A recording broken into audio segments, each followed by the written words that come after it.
Soñar y nada más est une marque de vêtements pour le tango argentin, ce qui signifie « rêver et rien d'autre » en espagnol.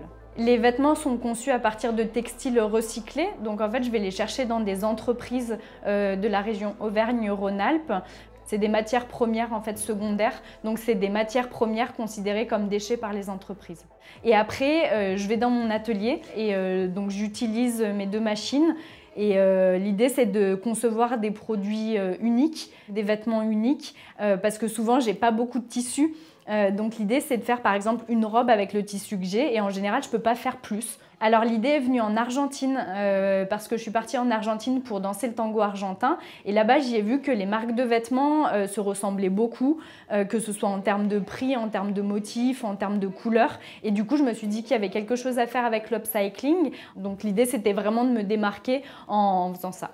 Pour la mise en circulation des vêtements, ce que je fais, c'est qu'ils sortent de l'atelier et moi, je vais avec mon stand dans des milongas. Ce sont des balles de tango et l'idée, c'est d'être présente sur certaines milongas ou festivals de tango ou marathons de tango et après de faire de la location et de la vente à ce moment-là. L'idée, c'est de comprendre quels sont les besoins des danseurs et des danseuses, que mes vêtements s'adaptent au mouvement. Donc du coup, c'est aller voir les gens lors de milongas. L'idée, c'est aussi d'organiser des soirées privées chez les gens, pouvoir comprendre ce dont ils ont besoin, ce dont ils ont envie pour que mes vêtements s'adaptent à tout le monde, qu'on soit grand, petit, mince, costaud, ou que ce soit pour les hommes ou les femmes.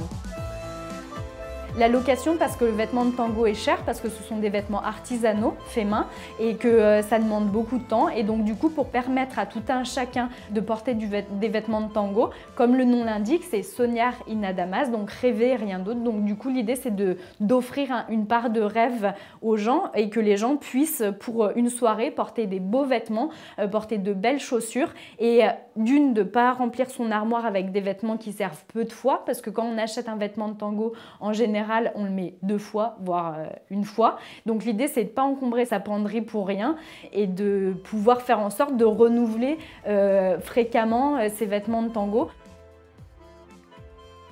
En fait, le tango est venu à moi quand j'ai travaillé au Costa Rica. J'étais prof de français à l'Alliance française et j'ai rencontré une Argentine qui dansait le tango argentin et qui donnait des cours. Donc du coup, j'ai commencé au Costa Rica et je me suis dit, en fait, si c'est ça que j'ai envie de faire, et c'est pour ça que j'ai pris la décision de quitter mon travail et d'aller en Argentine pour me rapprocher de cette danse qui me parle.